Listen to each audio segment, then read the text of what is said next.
Subscribe my channel and press bell icon to get all notification. Hello students, in the previous video we discussed the types of waste like biodegradable and non-biodegradable and components of ecosystem biotic and abiotic. Now let's discuss about the food chain. अब हम बात करते हैं food chain की. What is the meaning of food chain? Food chain is the flow of food energy from one organism to next and to the next and so on. यानी कि food chain वो flow of food energy है जो एक organism से next और उससे next and then उससे भी नेक्स्ट इस तरीके से ट्रांसफर होता रहता है. अगर सिंपल लैंग्वेज में हम बात करें कि फूड चेन है क्या, so it's a chain like formation in which we can say that each organism is dependent on another organism for their food requirement. Every food chain start with the producer. That is the very important thing, that every food chain start with the producers and end with the carnivore.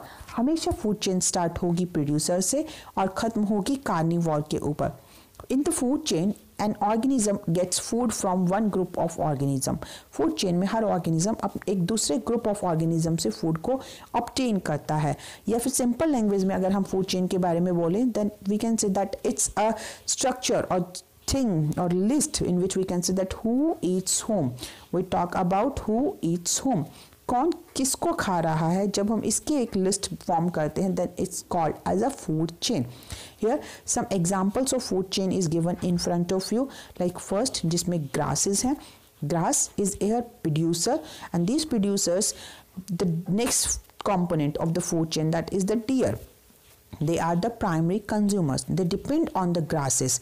Then next component is the lion, which are the secondary consumers and they depend on the primary consumer for their food. So this is the flow of food energy from one level to another level. यानी कि यहाँ पे हम कह सकते हैं deer, lion depend है deer के ऊपर and deer is dependent on the grasses for their energy और food requirement. So in this way we can take the different examples of the food chain. Here some another examples of food chain are also given, like grasses. Grasses are eaten by the insects and insects are eaten by the frog and frog is finally eaten by the snakes. So this is another example of food chain. And here some more examples of food chain are given in front of you. Now let's talk about the food web. Food web is a group of several interconnected food chains. जब बहुत सारी food chains interconnected होती है तब हम उसे बोलते हैं food web. Food web, in a food web an organism get food from more than one group of organism. ये एक ऐसी food chain होती है जहाँ पे एक organism बहुत सारे different organism से अपना food take कर सकता है. Like here you can see the example of food web in which that this grass is this plant can be eaten by this insect, then this small insect is eaten by this another insect, beetle, and then this insect is eaten by this bird and the bird can be eaten by this then another bird. So this is the one food chain, but it could be like in this way also. जो यहाँ पे एक और example दिया हुआ है इस तरीके से भी ये food chain हो सकती है. So this is an interconnected food chain and such type of interconnected food chains are known as food web. इसे हम बोलेंगे food web. So this is the example of food web. Now let's see what are the trophic levels. अब हम बात करते हैं trophic levels के बारे में.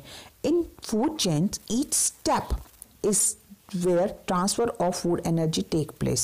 फूड चेन में हर एक स्टेप पे एनर्जी का ट्रांसफ़र होता है और हर एक ये स्टेप फूड चेन का it called as the trophic level. Food chain का हर एक लेवल ट्रॉफिक लेवल कहलाता है, हर स्टेज ट्रॉफिक लेवल कहलाती है. लाइक यहाँ पे आपके सामने एक डायग्राम शो हो रहा है जिसमें आप देख सकते हैं different trophic levels are shown.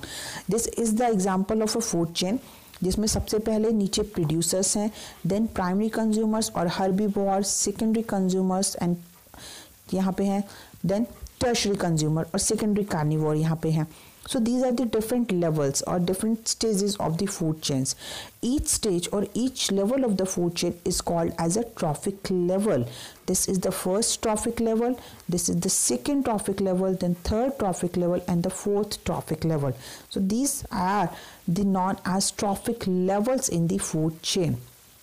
In food chains, we can say that these trophic levels all consist of producers, primary consumer, secondary consumer and tertiary consumer dependent on the number of food chains. तो producers होते हैं first trophic level पे, second trophic level पे होते हैं primary consumer, third trophic level पे होंगे secondary consumer and fourth trophic level पे होंगे टर्शरी कंज्यूमर्स.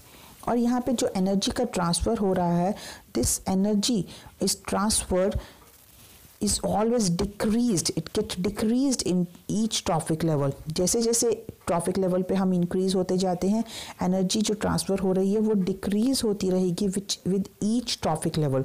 ये चीज़ हम अभी आगे देखेंगे जब हम एनर्जी ट्रांसफ़र को भी समझ लेंगे. So this is that's why the number of trophic levels are always limited in each food chain and they do not exceed from 4 to 5, क्योंकि एनर्जी कम होती जा रही है हर एक ट्रॉफिक लेवल के साथ. तो कोई भी फूड चेन 3 और 4 और मैक्सिमम 5 ट्रॉफिक लेवल से आगे एग्जिस्ट नहीं करती. सो this is about the trophic levels of a food chain. Now let's see how the energy flow in this trophic level. अब हम देखते हैं कि एनर्जी कैसे फ्लो करती है इन ट्रॉफिक लेवल्स के अंदर. The energy flow in the trophic level in a unidirectional way. यह हमेशा एक ही डायरेक्शन में एनर्जी का ट्रांसफ़र होता है. लाइक आप यहाँ पे एग्जाम्पल देख सकते हैं. Here the example is given in this diagram. You can see that plants are taking energy from the sun. Plants जो है सन से एनर्जी ले रहे हैं. Every plants the sunlight which falls on the leaves of this plants, they utilize only the 1% energy of this sunlight. तो sunlight जो plants के ऊपर पड़ रही है, सोलर एनर्जी जो प्लांट्स के ऊपर पड़ रही है, प्लांट्स उसका सिर्फ 1% ही स्टोर करते हैं. दे जस्ट अब्जॉर्ब और store 1% solar energy which falls on the leaves and stores it in the food energy during the photosynthesis. So जितनी भी solar energy उन्हें मिल रही है उसका 1% they store in the form of food during the photosynthesis. Similarly, when another organism और हम बोल सकते हैं प्राइमरी कंज्यूमर्स जो हैं या हर्बीवोर जो हैं जो प्लांट्स को ईट करेंगे, when they eat these plants they get the 10% energy from these plants. The 90% energy is get lost. जो 90% energy है वो lost हो जाएगी environment के अंदर during different activities of these organisms. Only the 10% energy is transferred to the next trophic level. And similarly, when these primary consumers they eaten by the secondary consumers, the secondary consumer will also get the 10% energy. तो हर एक trophic level के साथ साथ जब energy का transfer हो रहा है तो एनर्जी सिर्फ 10% ही फ्लो होगी. प्लांट से 10% जाएगी प्राइमरी कंज्यूमर में, प्राइमरी कंज्यूमर से 10% जाएगी सेकेंडरी कंज्यूमर में और सेकेंडरी कंज्यूमर से टर्शियरी कंज्यूमर तक भी 10% एनर्जी का ही ट्रांसफ़र होगा. 90% एनर्जी हमेशा डिस्ट्रॉय होती रहती है या लॉस्ट हो जाती है in the environment. This is known as the law of 10%. This is known as the 10% law and it was given by the Lindemann. The name of the scientist is the Lindemann who proposed this 10% law of energy transfer. तो जैसे जैसे हमने देखा कि सिर्फ 10% energy ही transfer हो रही है, तो जैसे हम टॉप लेवल पे पहुंचेंगे या टॉप ट्रॉफिक लेवल पे पहुंचेंगे, वहां तक पहुंचते हुए एनर्जी इतनी लेस हो जाती है कि उसके आगे के ट्रॉफिक लेवल पॉसिबल ही नहीं हो पाता.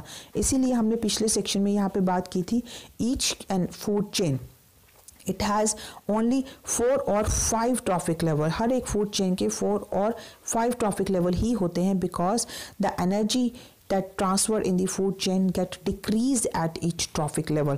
Now I hope you will able to understand this flow of energy transfer. Now let's see what is biological magnification. We will study about this biological magnification in our next video. So keep watching, keep studying and keep learning. Thank you.